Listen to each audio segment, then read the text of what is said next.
Hello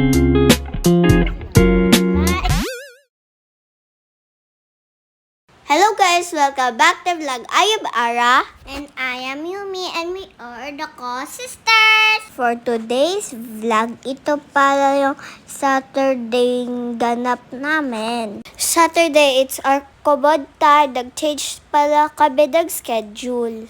Kaubad na pod nga mo si kuya.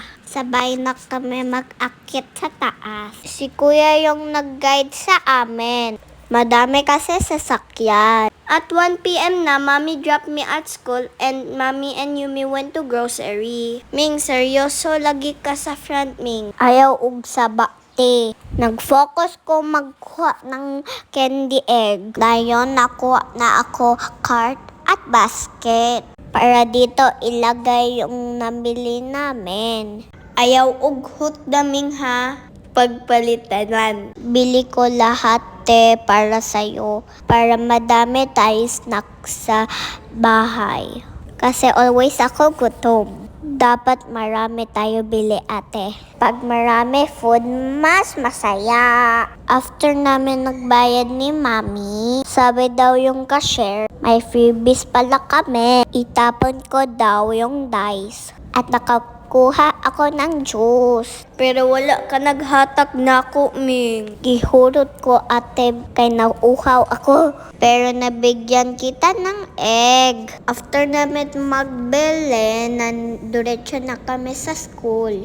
Para isundo si ate. Dan na kasi yung practice niya. Hi ate, I miss you. I miss you too, Ming. Kasweet. Thank you sa pasulubong mo. Pero gusto ko yung juice kasi nauhaw ako sa practice. Transition after practice, we went to out for dinner. Dahil dumating pala yung Korean uncle namin, pinsan ng aming apa. And we are so excited guys. Kasama namin si nanay at si kuya. And we are going to Korean town now. Dun pala kami magdi-dinner. Mabuti na lang walang traffic na yon. At sakto nakasabay kami nagdating nila apa. Ming pagdaliog na og dali-dali kami nagpunta sa labas. And we hug yung susamchon. Na-miss kasi namin yung aming uncle. Masaya siya nung nakita kami. First time kasi niya magpunta dito sa Pampanga. Ang laki ng bibig ni ate, hikap pa more. Pagtarog diha, biga.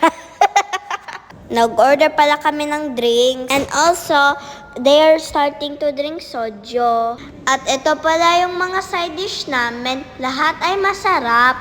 Kaon di ay kanati. Dili kay mga halang man. Kaon og gaghanay. Pero ako, gusto ko steam egg. At ako naman yung suba cold noodles. At nag-order pala kami ng grill. At after kumain, nagsayaw pala kami ni Yumi.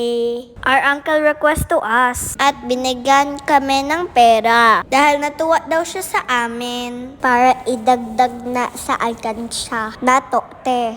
We went to the other restaurant at Red Crabs. Dahil gutom pa si Yumi, joke lang. Hindi ate, diet kaya ako. Joke lang, Ming. Gusto lang talaga namin mag-try ng ibang food. Habang hintay namin yung order, lumabas pala si Yumi. Nagtingin ng crabs na amaze daw siya. Ang lalaki kasi. Ming paakon imong ma. Kagatin ko dyan siya sa dalawang nipin ko. At 48 years, dumating din yung order namin. Barbecue at garlic rice at may crab. May mango shake at ng white wine. Dahil malamig sa aming room, nag-jacket pala kami ni Yumi. While my apa and my uncle, they are talking kasi one day lang pala siya magstay dito sa Pampanga. He need to go back agad to Korea kasi busy siya. Okay lang yan, te. May next time pa naman. Wow, ate. Galing mo maghawak ng crabs. That's all, guys. Thank you for watching. See you in our next vlog. Bye!